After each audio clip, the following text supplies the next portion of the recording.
All right, good morning, everybody. This is our last week. Yeah, no, it's okay. It's all right. Let's start with prayer, and then we'll get started. Heavenly Father, thank you, Lord, for waking each and every one of us up this morning. Thank you for life. Thank you for this nice, beautiful day. Once again, you've given to us. Pray, Father, that you will bless our time with so much information to cover today. I pray that you will direct me, guide me on what to focus on and what I can kind of leave to the notes. Pray that you would once again, as always, empty me of myself, fill me with your spirit, and that you take hold of this class. Open up our minds, give us understanding and revelation, and just continue to help us grow for your glory. In Jesus' name, amen.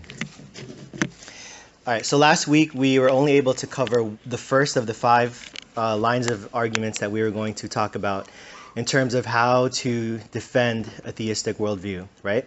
That one argument that we started and finished last week was the cosmological argument, which was to prove that the universe had a beginning and therefore had an uncaused first cause.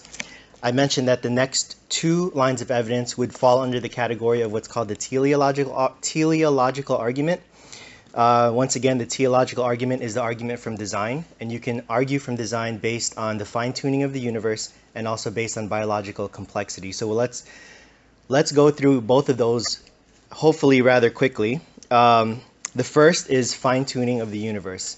What is the fine-tuning of the universe? The fine-tuning of the universe is based on the fact that our universe is governed by certain physical and scientific laws of nature, correct? That's pretty much indisputable. Laws of nature include things like Newton's theories and laws in classical mechanics, Einstein's theory of relativity, Boyle's law of gases, the conservation laws, the laws of thermodynamics. So these are all laws that govern our physical universe. Now, when you express these laws mathematically, you will find that in these mathematical equations, there are constants in these equations that symbolize quantities that don't change. That's why they're called constants. So once again, we have laws in our physical universe that when you express them mathematically, you'll find that the equations require constants. These constants are values and quantities that are always the same. They don't change. So what are some examples of constants? The force of gravity is a constant. The electromagnetic force is a constant. The subatomic weak force, the speed of light in a vacuum, the quantum of action, which is Planck's constant. So these values, it is important to understand that these values are not determined by the laws of nature, okay? So once again, these values are not determined by the laws of nature. There's no reason that these constants could have had different values, even if we had the same laws of nature. Yet they are what they are in the world that we see around us. So theoretically, you can think of other universes that are governed by the same natural laws that we see here in our universe, but these universes might have constants that have different values. And if these constants had different values, then these theoretical universes with the same natural laws, with different constants, you would have universes that look very different from what we have today. Particularly, they would not be life-permitting universes. Okay? Good? If you have questions, don't hesitate to ask. So what does this mean and look like in practice? The easiest example I can give you is, let's look at the force of gravity. If you weaken the force of gravity, which is equivalent to decreasing the value mathematically, by just a hair's breadth, very little decrease, if you apply the laws of physics to that equation where you have that decreased mathematical value, then here's what would happen. The universe would expand so rapidly that stars and planets could never form, and therefore life could never form. If you make that constant stronger by increasing it mathematically by just a little bit, and you apply the laws of physics, then what will happen is that everything will collapse upon itself. The universe would collapse into a black hole. The point is this: the laws of nature that we see could be consistent with different values for these constants. There's a wide range of values that our laws of nature could be consistent with for these constants. But within this range of value that these constants could possibly be, there's a very fine, narrow section that the constants must be in order for the universe to be life-permitting. Okay? So once again, we have natural laws in the universe expressed mathematically, we find that there are constants. These constants are independent of these natural laws. These constants can have a wide range of values that would still be consistent with our natural laws, yet there is only a small range within that range for the universe to be life permitting. And what is the point of all this? We find ourselves in a universe where we happen to be in this small, narrow range of life permitting values. Okay? So the slightest deviation to any of these values would change our universe, would not permit for life. But not only these values, it would also be the ratios of these constants to one another. So that adds even more to the layer of fine-tuning. Now, I hope we understand now what we mean by the fine-tuning of the universe. So now the question would be, why is the universe fine-tuned? We have to understand that the assertion that the universe is fine-tuned is not a theological assertion. It's a theologically neutral assertion, once again. So it is not equal to saying that the universe was designed. We're just pointing out the scientific fact that the universe is fine-tuned. We'll talk in just a little bit, we'll talk about how this is well established in the scientific community. It's so established, by the way, that it's not that people are objecting to it. They're trying, what the argument is now is whether the cause of it is design or whether it's caused by something else. So we'll go through each of the ways people try to explain fine-tuning, and then we'll try to show why design is the best explanation. So what are some examples of fine-tuning? No, evolution's kind of a different. So, all right, so evolution is related to fine-tuning because for the longest time, people thought that if the universe just existed the way that it is, eventually life will pop up by chance. But what we're trying to show here is that the universe had to be a certain way already in order for life to exist. It couldn't have evolved to become that way. So in that sense, it's proving that what people thought that, oh, eventually life will just will come up, which is something we'll talk about later when we talk about consciousness. But people always assume that evolution is enough of a way for us to eventually get life. But we're seeing that that's not the case. So these numbers are very, very hard to kind of grasp, okay? So just to give you an idea, they say that the number of subatomic particles in the entire universe is 10 to the 80th power. What does 10 to the 80th power look like? That's 1 with 80 zeros next to it, okay? 1 with 80 zeros. So what are they basically saying? I mean, they're basically saying that the number of particles in the known universe is an incomprehensible number. You can't begin to fathom the number of particles. So with this in mind, these are just some examples of the fine-tuning of the universe. So the force of gravity, if it was changed 1 in 10 to the 100th, then we would not have life in the universe. And you can go through this entire list. 1 in 10 to the 100th is kind of ridiculous compared to 1 in 10 to the 80th. But let me give you something that you can kind of wrap your mind around. So look at the fourth one, the expansion rate of the universe. So we just went through the evidence that the universe is expanding, right? Which indicates that the universe had a beginning. But if the universe's rate of expansion were changed by more than 1 in 10 to the 60th, then life would not be able to exist. This is equivalent to saying that if you had a marksman who was trying to hit a 1-inch target on the other side of the known universe, 20 billion light years away, that's the accuracy required in order to calibrate the universe's rate of expansion in order for life to exist. So you can see that all of these things are showing us that the odds for life to exist in our universe with the natural laws that we have is against us. And yet, what do we see? We see that we have life. There's a lot of other examples. We don't have time to go through it. There are a lot of common objections to this fine-tuning argument. I'll kind of go through them very quickly. And if you want to ask questions, feel free. So people will say, how do we know that life can exist if the constants were any different? What we mean is the sense of making predictions based on manipulating the constants within equations. So I already kind of mentioned that. How do we know that life can exist if the natural laws of the universe were any different? We have to point out that that's not what we're talking about here. We're only talking about our universe and theoretical universes that have natural laws which are the same. If you have a universe that has different natural laws, there's really no way you can tell what would happen in those universes. There are issues about what the definition of life is, but we won't go through that. So probability. How can you say that the universe the odds are against life existing if we only have one universe. Don't you need more numbers in order to make some kind of probability, right? But this also doesn't follow because, number one, for example, we spent thousands of dollars in research to find an event of proton decay in reactors to see if it can break down into more fundamental particles. So while it's never been observed, this happening, we're not saying that these people are wasting their money, even though it's never been observed, because statistically speaking, from a frequentist point of view, then what they're looking for has no probability because it's never happened before.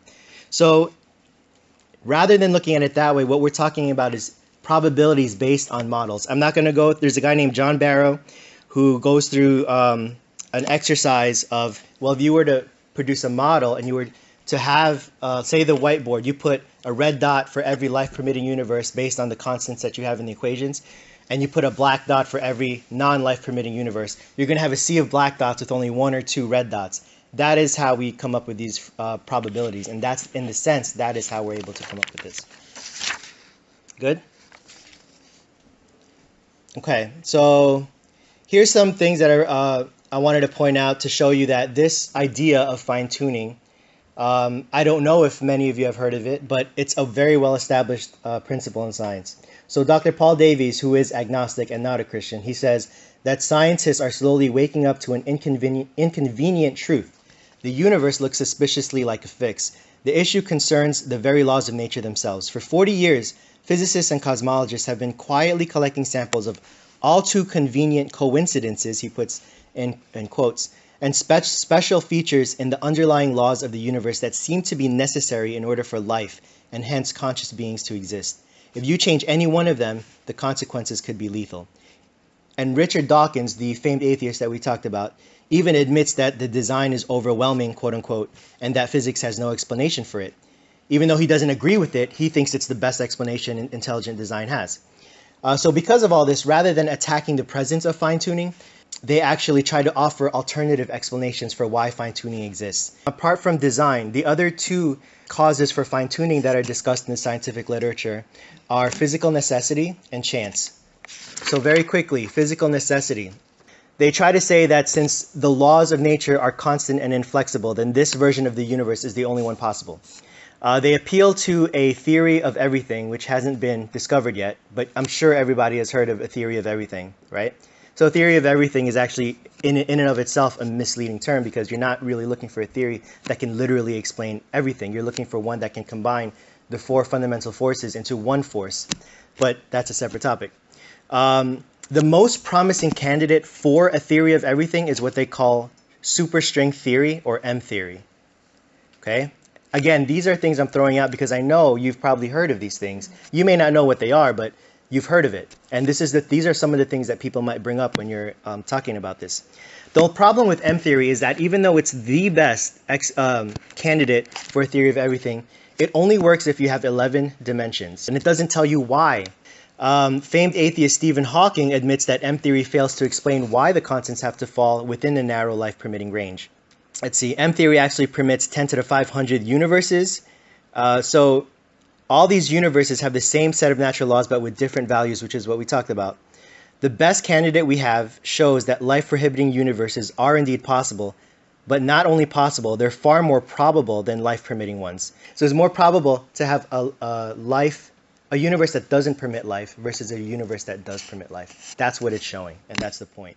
So even if a theory of everything were to be discovered, which I'm thinking may not be, but even if it were, it still requires fine-tuning. So you're just kicking up the problem of fine-tuning one level up. So that's physical necessity. When you talk about random chance, the issue people bring up is probability. We already talked about the objection of probability. But they also come up with a word picture of a lottery. They say, in a lottery, every single person has an equal improbability of not winning, right? So the person who actually won, his odds were the same anyway. So if I won the lottery, my odds were still the same as Timon's, right? So it would be kind of ridiculous for me to say, oh, I won the lottery, so the lottery must have been fixed for me to win. So that's the objection. The problem is they're not looking at fine-tuning in the way that it should be. I'm going to give you two examples of how a lottery example is better explains it. So if you were to hold a lottery for each mathematical constant and the winner kept being a life permitting value, that's like saying you hold lotteries multiple times and the winner of every lottery is a member of the mafia. You would start to think, well, hey, something is going on here. So that's a better lottery example. Another lottery example that better explains this is if you're drawing a ball, if you have a whole bunch of balls and someone's going to draw one randomly, they say if a red ball is drawn, I will save your life. If a white ball is drawn, then you're going to die.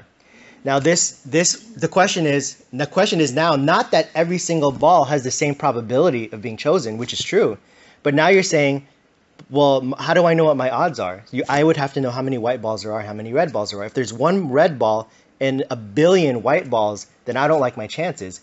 Yet, if they pick the ball and it's the red one, I would kind of be suspicious. Maybe it was fixed for me to live, right? So that's exactly what we're talking about. Within this argument for chance is what's called the anthropic principle, which says that you can only observe universes that are life permitting. So you shouldn't be surprised that we live in a life permitting universe, and therefore no explanation is needed. There's a guy named John Leslie, and I like his example that he gives. He says people who say that are basically saying that if I were standing in front of a firing squad of all of these 500 marksmen who are trained, rarely miss, and I'm being sentenced to death. If they shoot me and I look after a couple seconds, I'm like, oh, I'm still alive. That's like saying that I shouldn't be surprised that I'm alive because, hey, that's just I can't observe not being alive if I was dead. Therefore, if I'm alive, it's the only thing I can observe, and I shouldn't be surprised. But the truth of the fact of the matter is that in this illustration, I should actually be saying, wait a minute, this doesn't make sense. It seems like something happened or this was fixed in order for me to be alive. And that's exactly what we're saying with the fine-tuning argument. That it seems like there's so many, the odds are against the universe being life-permitting, and yet we find ourselves in a life-permitting universe. Why? The other thing about chance, what I just mentioned to you, the anthropic principle, it doesn't really make sense by itself. But if you link that up with what's called the multiverse theory, the multiple universe theory, or the many worlds hypothesis, these are all different names for this, basically the same thing, then it might make a little more sense. So let me explain the multiverse. The multiverse, so you know that like even comic books, they talk about the multiverse, right? The Flash can like go into and vibrate into different frequencies and go into different, but this is all just conjecture, okay? So it relies on, number one, an infinite number of multiverses, which we already talked about the problem of infinites. And it relies that we know that each of these universes are randomly ordered in terms of their constants and quantities. We also talked about possibilities. So this anthropic principle would only work because here you actually have a theoretical number of universes to say that, hey, if it's infinite, then there's got to be eventually one universe, and we just happen to be that one or two universes or whatever.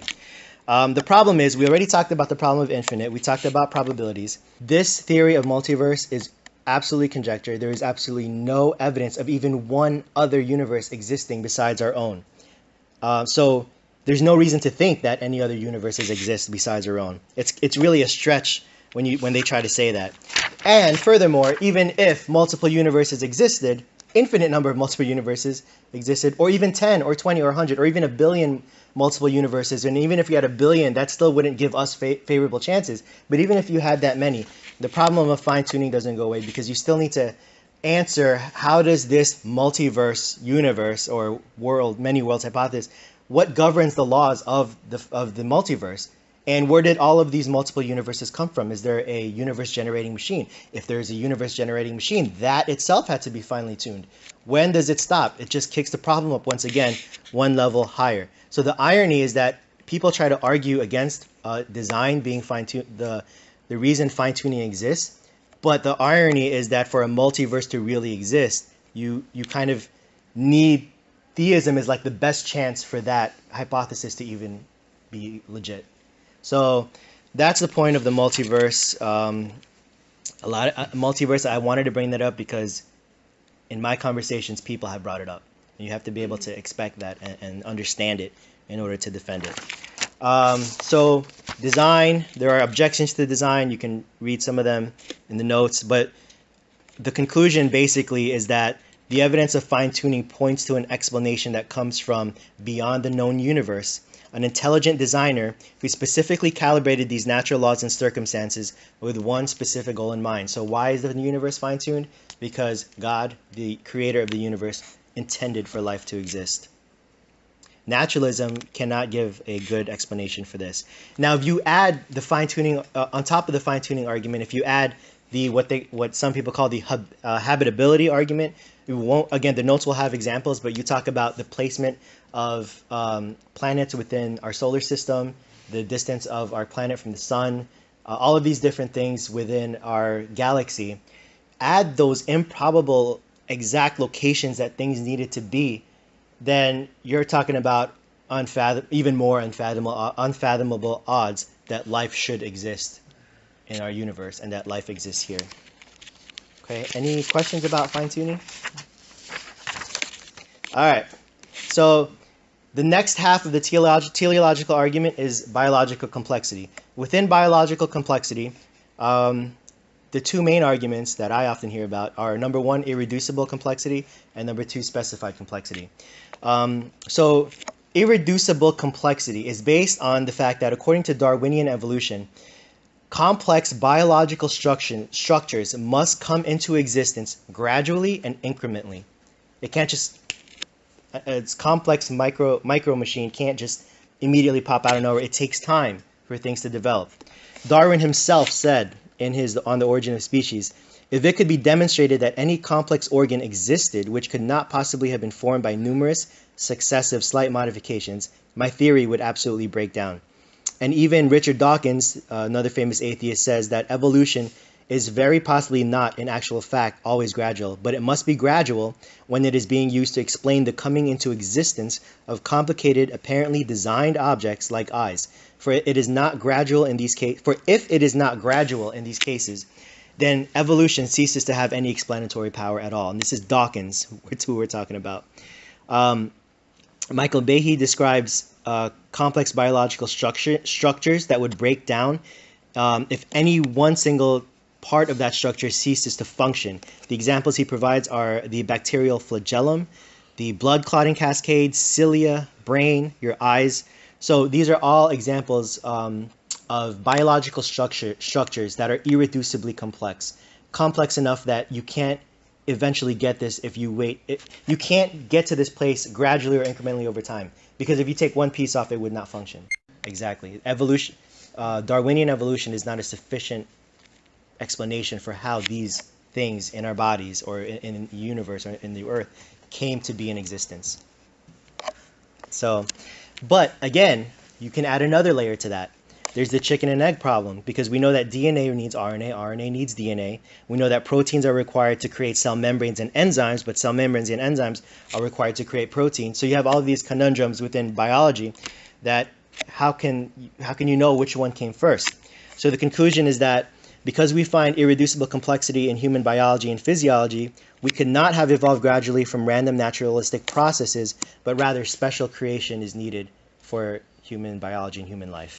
Basically, when you bring irreducible complexity to the table, the objections will try to show you that the bacterial flagellum is not irreducibly complex. They might say that you can have a functioning system that works on different stages till it gets to the actual whatever it is you're talking about right now. So that's the way they argue for it. The problem is that's not shown to be true, but even if it were true, you have to take one of many, many, many different examples, and no one has really tried to even begin like conquering all of the different examples of irreducible complexity. There's just too much, and you can't, and every situation is different. You can't just take one bacterial flagellum, and even if you think you've proven that it's not irreducibly complex, there's still a whole bunch of others that you still need to explain.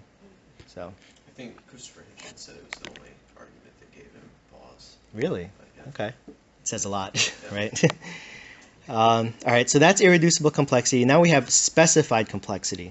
Specified complexity. William Dembski describes this as, given an event, object, or structure, in order to convince ourselves that it is designed, we need to show that it is improbable, meaning complex, and suitably patterned, meaning specified.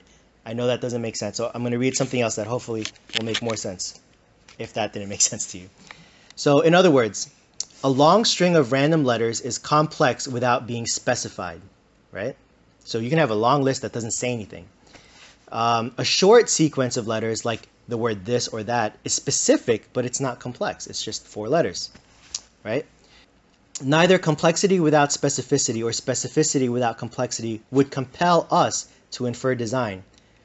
However, if you're looking at something that is both specified and sufficiently complex to trigger a design inference on the grounds that in all cases where we know the causal origin of specified complexity has shown us that it is because of intelligent design. So anywhere that we see something that is sufficiently complex and specified, it always tells us that it's design. So I'm going to give you some examples.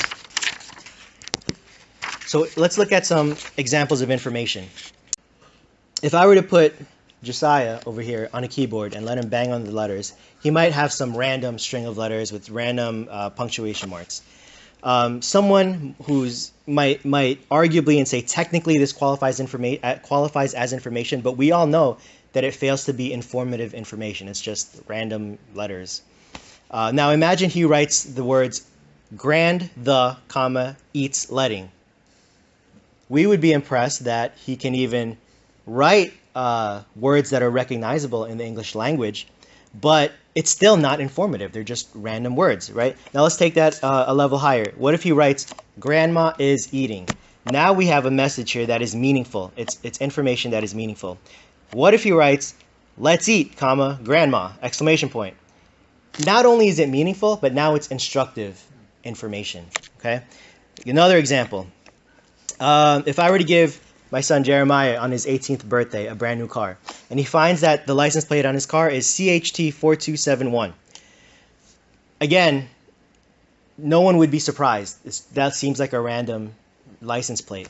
But Jeremiah's birthday is on March 2nd, 2012, and if he were to look at his car and he sees that the license plate is JER3212, it would be ridiculous for him to say, oh, all these license plates and combinations all have an equally random probability of becoming my license plate, so this is probably just random chance.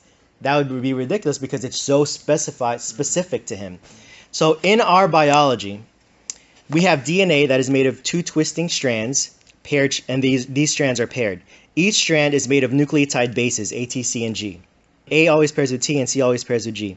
The human genome contains 3 billion base pairs, and these reside in 23 pairs of chromosomes that are located in the nucleus of all of our cells.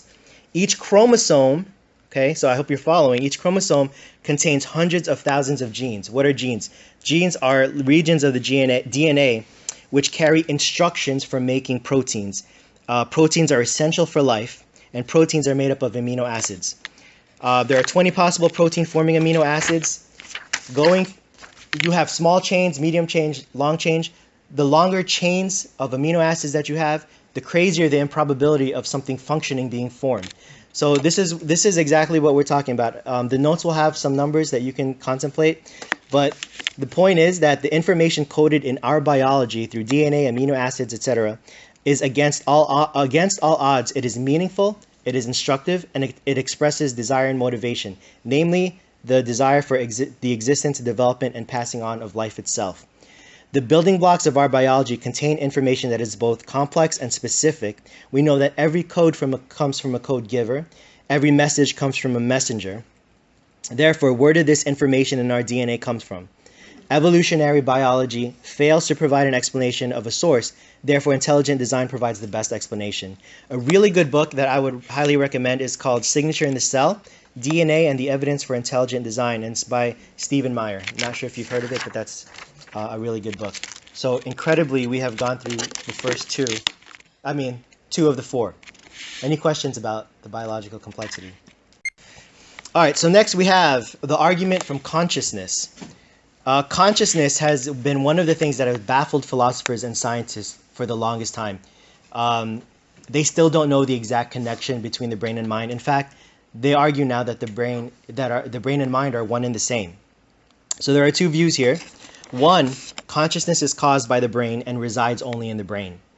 Atheist Stephen Hawking says, I think the brain is essentially a computer, and consciousness is like a computer program. It will cease to run, consciousness will cease to run, when the computer is turned off.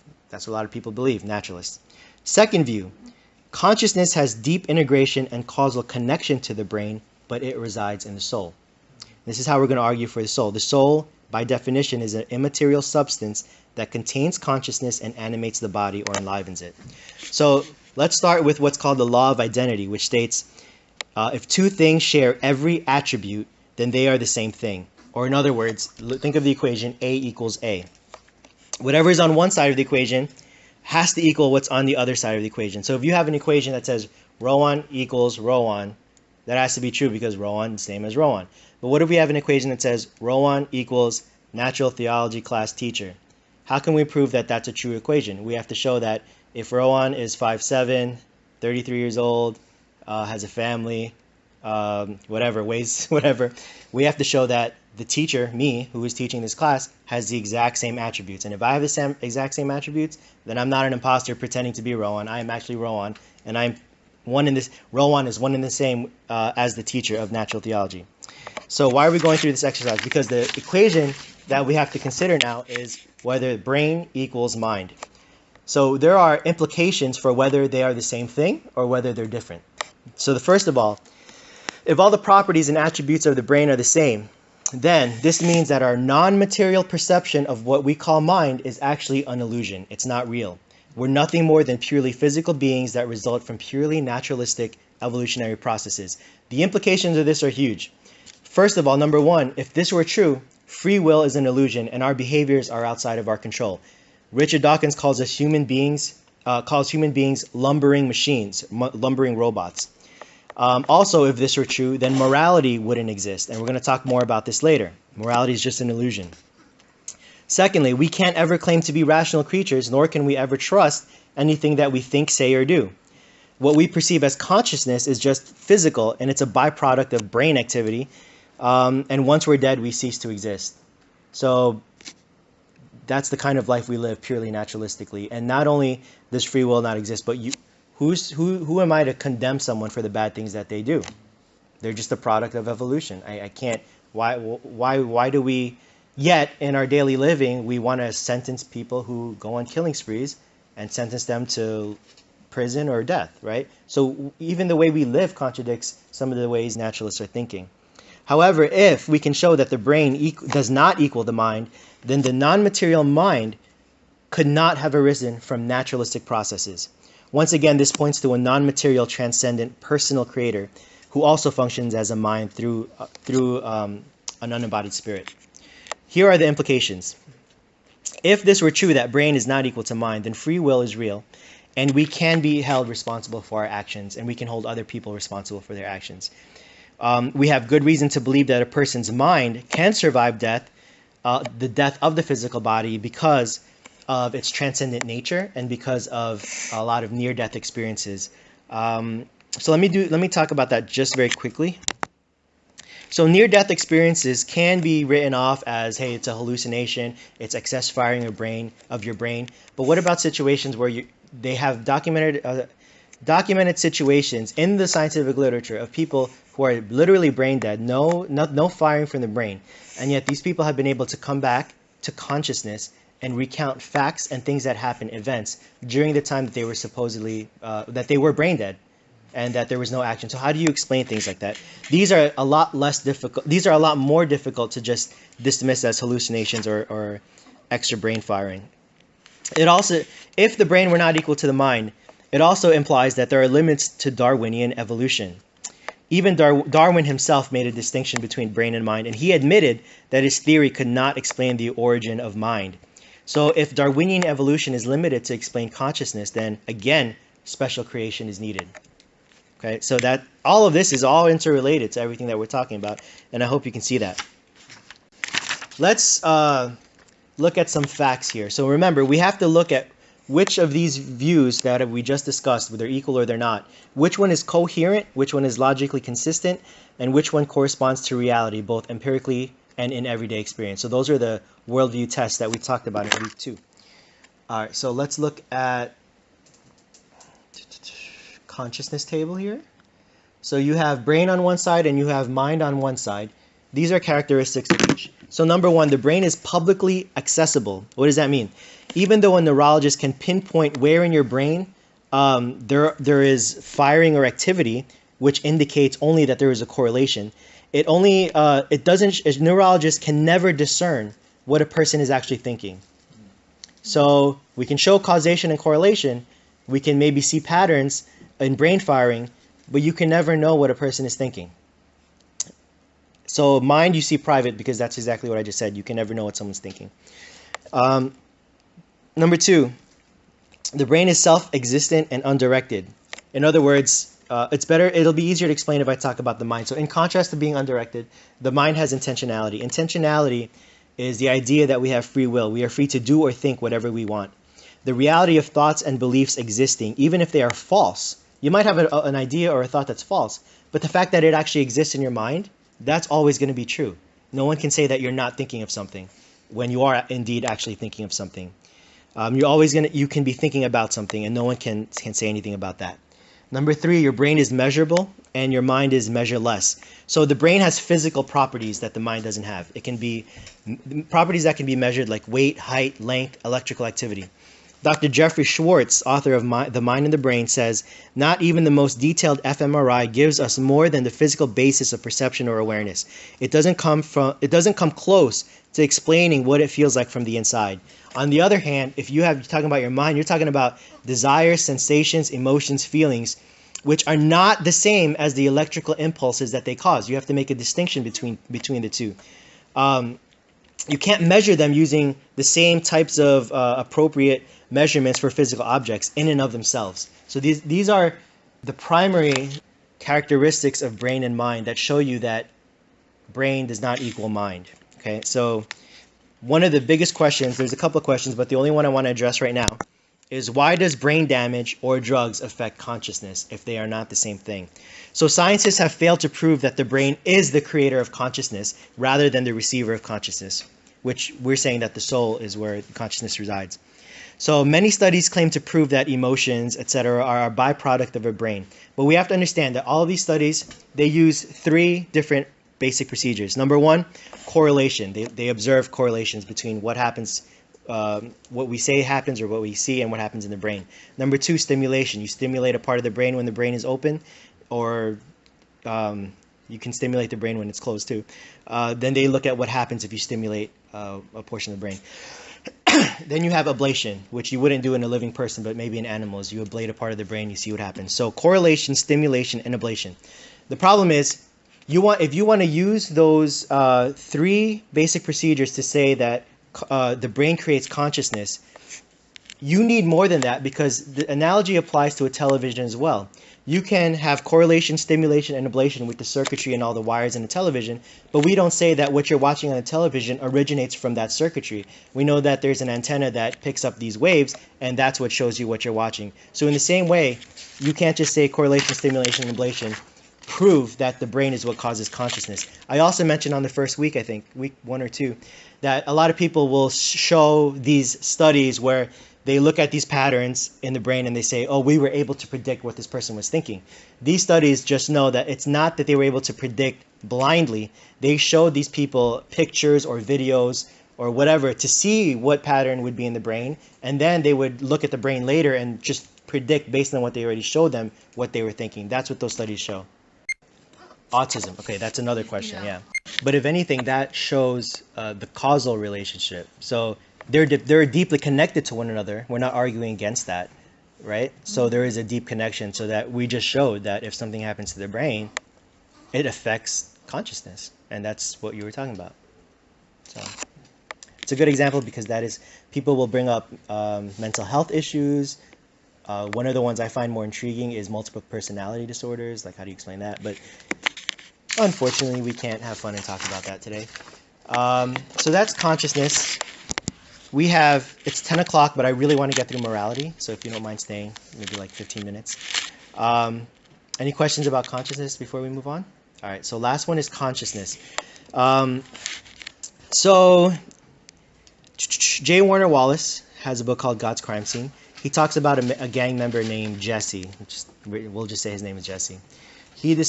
Somebody made sexually suggestive remarks to his sister, and he decides he's going to find this guy and extract gang justice and torture him and eventually beat him down. Eventually the guy died. He talks about how he in this process of experiencing this, he was realizing that there is such thing as a moral hierarchy, right? So Jesse, it is a true story, but he just changed the name. He's a cold case detective that is pretty well known. And in his book, he uses his cold case detective like experiences to help us understand the evidences for God. And this was how he started his morality chapter. But he said while he was doing this, he realized there was such thing as a moral hierarchy. So what does that mean?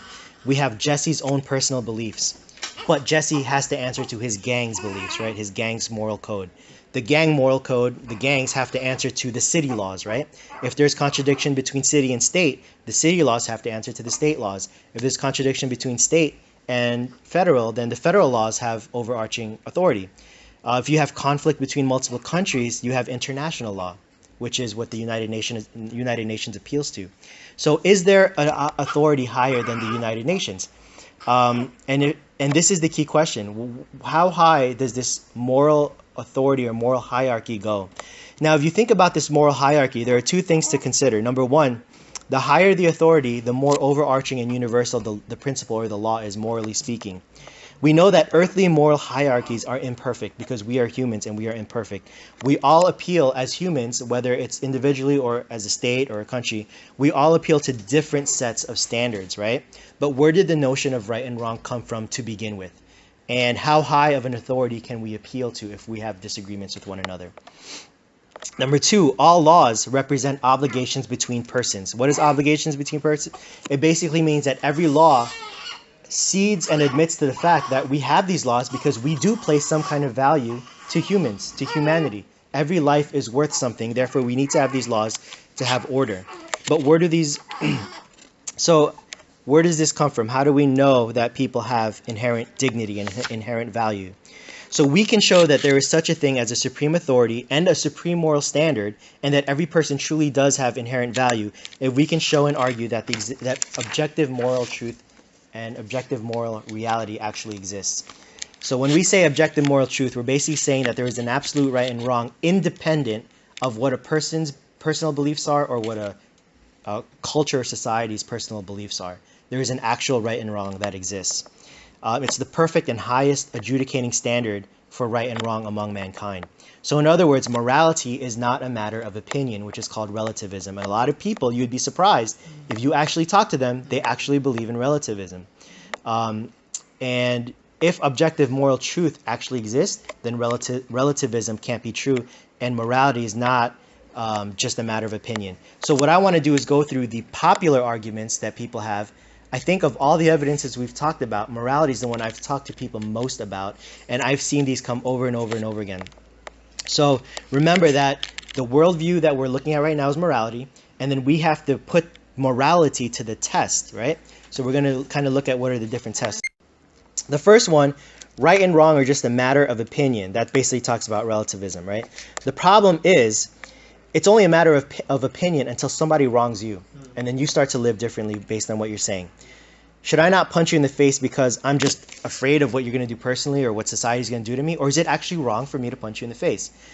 So the problem is this view doesn't correspond to reality. It doesn't correspond to everyday life and what we see in everyday living, even the way we live ourselves. So that's number one. Number two, people will say that cultures and societies dictate morality. The first time I heard this argument, I was like, wow, that's a good argument. I never thought about that. But it actually breaks down in many different places. Because number one, by definition, a minority in a culture or society could never be morally correct. That's absurd. It denies an immoral minority, in quotes, the chance to argue logically against a quote-unquote moral majority. Besides that fact, what constitutes a majority anyway? What if there's no majority? What if you have three equally, valid views that everyone equally holds? So there is no definition for that. Also, if you practically think of slavery and genocide, then under this belief, you have to say that there was a time when it was morally right to enslave African Americans. Oh, but, times change, cultures change, so now it's morally wrong. And I've heard people say this. Or they'll say that it was because in Germany the Holocaust happened, it was morally right at that time. But as you can see, morality evolves, and therefore we now live in a place where that's actually wrong. So people try to say morality evolves over time, over cultures. Well, genocide is still going on. Exactly. And that's another thing you can bring up, right? So amongst different cultures. So that's a problem. Furthermore, on what basis could any one group logically argue rightness against any other group? Because you're only talking about morality within one society or culture. Well, now you have two society and cultures. How can you legislate morality between two? Sure, we have earthly hierarchies, but as we saw, how does each level of authority actually determine what is right and wrong, and how do they adjudicate morality beneath them? Is it a matter of opinion, financial gain, brute military strength? This is what we see with countries. So this view is what I would say is incoherent. Number 3, morality is dictated biologically based on what allows people to survive. Again, when I first heard this, I was like, how do I respond to this? So they say morality is dictated biologically based on what allows us to survive, have well-being, have human flourishing, or however else they want to explain it. The problem is, who gets to define what survival is, what well-being is, and what human flourishing is? So for example, employing slavery could aid in survival, but they might say, yeah, but it's not enforcing well-being, right? So that implies that there's a right way to survive and there's a wrong way to survive.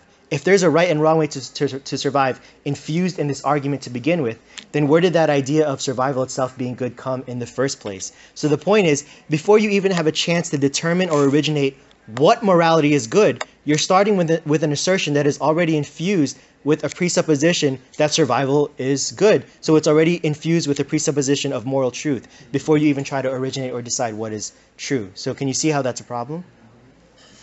So I think that really best explains it.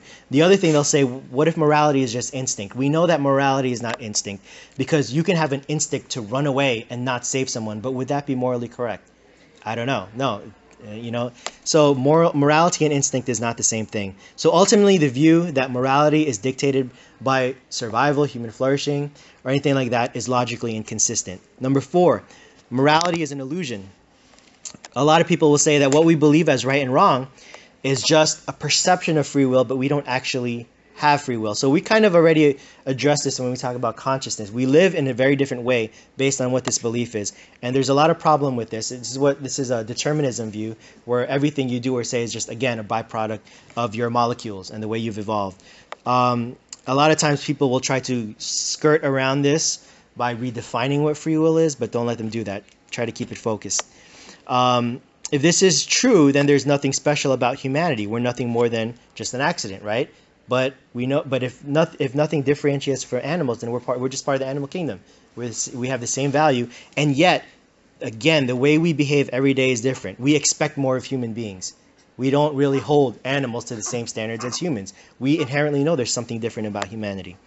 And then the last thing is that morality, like every other abstract object, is just a fact of life. So this is kind of a little, just point out that morality is very different from math and logic. Morality is a personal thing. It doesn't just explain things in nature around you, but it shows how things should work. So it's a personal aspect to it. So the implications in terms of morality are that if objective moral truth exists, it has to come from somewhere, right? Knowing that it doesn't come from the highest earthly moral authority, it has to transcend this. The source of morality must transcend humanity, space, time, and matter. Not only does it need to transcend, but it needs to be all-encompassing. It needs to cover everything. It has to have truth that permeates every level of the earthly moral hierarchy. And since morality represents obligations between persons, the value of the human race we can know comes from being created as a unique kind of life, the highest form of creation that can somehow connect and know the Creator through the existence of morality. Let me read something that C.S. Lewis says. So C.S. Lewis goes through, you may have read his book, Mere Christianity. He goes through a lot of this. He was probably the first one to really open my eyes to the understanding of the argument from morality. He says, I think we have to assume that our consciousness and inherent awareness of morality, is more like a mind than it is like anything else. Because after all, the only other thing we know is matter, and you can hardly imagine a bit of matter giving instructions. So just like how every code needs a code giver, every law needs a lawgiver. The morality is kind of like a law, and it needs to come from somewhere. And who is that lawgiver? This lawgiver is the embodiment of perfect morality or ultimate good.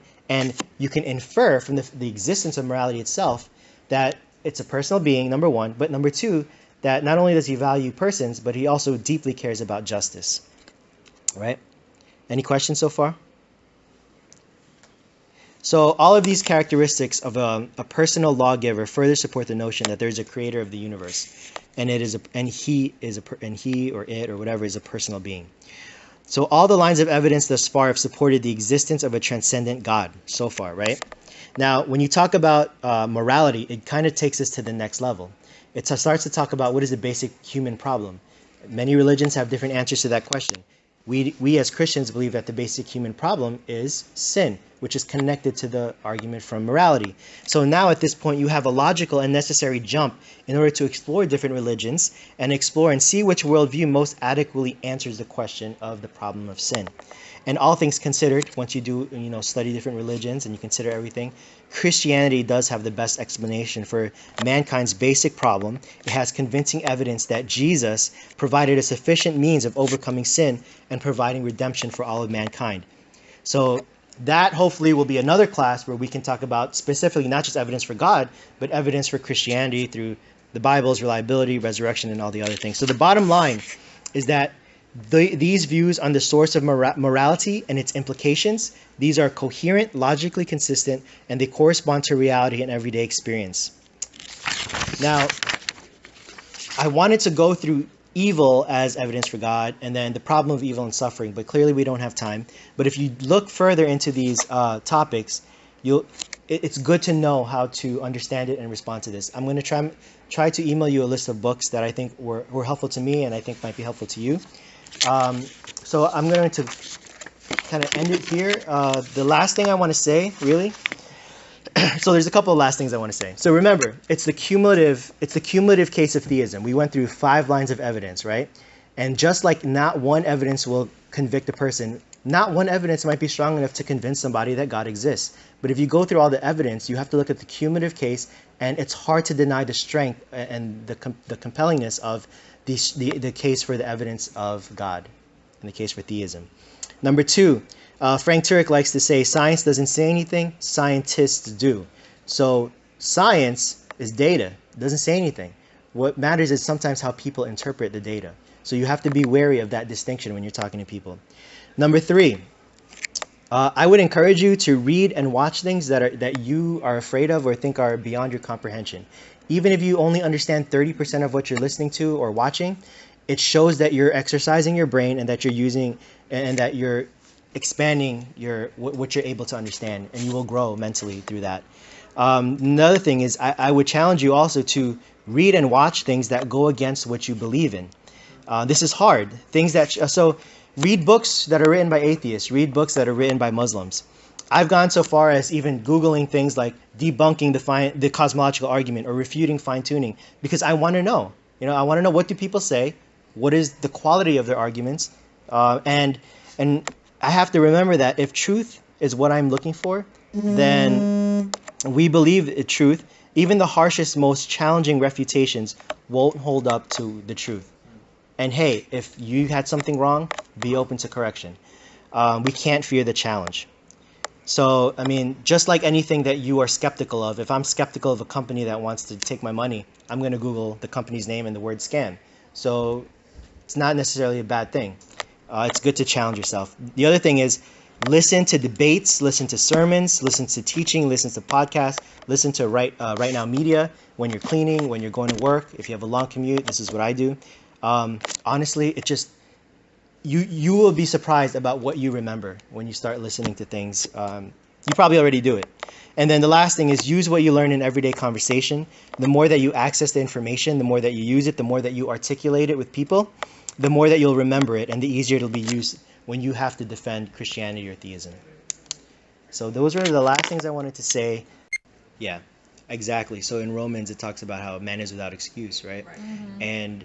And you read C.S. Lewis, he's always talking about how morality exists in the heart. Why did God create humans who are inherently knowledgeable of morality? Is it because he's trying to get our attention? And yes, so that's exactly it. So any other questions or comments before I close? I know it's late.